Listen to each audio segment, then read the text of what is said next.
नमस्कार। YouTube channel में आप सभी का स्वागत है। मैं पुष्पा प्रजापति। मैं गंगा मिश्रा।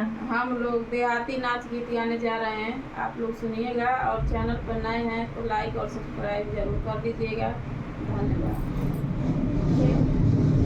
खेतवा में खीरवा नरम बातिया, खेतवा में खीरवा नरम बातिया, कहाँ रहल बला मुआ अधिक रतिया, कहाँ रहल बला मुआ अधिक रतिया, कहाँ रहल बला मुआ अधिक रतिया, कहाँ रहल बला मुआ अधिक रतिया। बाग में खोजली बगीचा में खोजली, बाग में खोजली बगीचा में खोजली, बाग में खोजली बगीचा में खोजली, बाग में खोजली बगीचा में खोजली, आवरों में खोजली पड़ोसी खाटिया,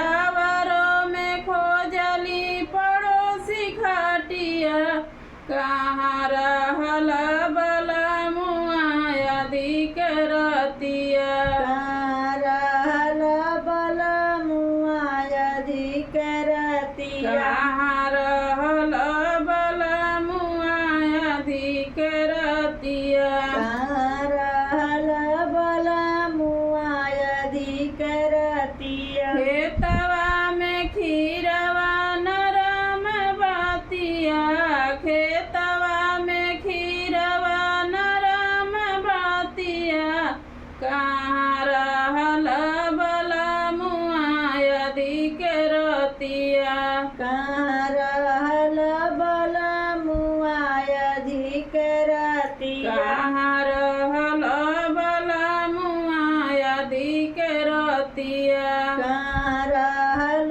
बला मुआ अधिक रतिया। आंगना में खोजली दुआरा पर खोजली, आंगना में खोजली दुआरा पर खोजली, आंगना में खोजली दुआरवा पर खोजली, आंगना में खोजली दुआरवा पर खोजली, आवरों में खोजली वो सारे खाटिया, आवरों में खोजली वो सारे खाटिया, कहाँ रहल बला मुआ अधिक रतिया, कहाँ रहल बला मुआ अधिक रतिया, कहाँ रहल बला मुआ अधिक रतिया, कहाँ रहल बला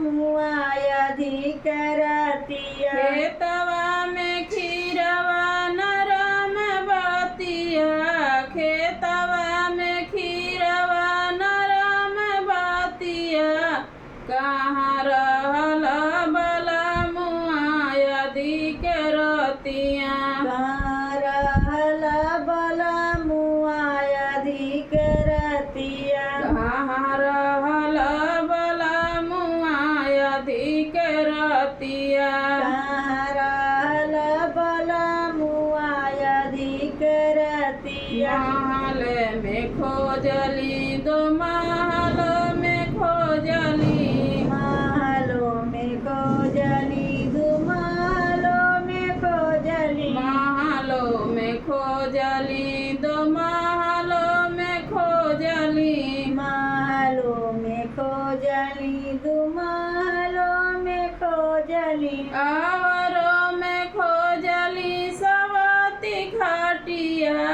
आवरों में खोजली सवाती खाटिया, कहाँ रहल बला मुआ अधिक रतिया, कहाँ रहल बला मुआ अधिक रतिया, कहाँ रहल बला मुआ अधिक रतिया, कहाँ रहल बला मुआ अधिक रतिया। रतिया खेतवा में खीरवा नरम बतिया, खेतवा में खीरवा नरम बतिया, कहाँ रहल बलमुआ यदि के रतिया।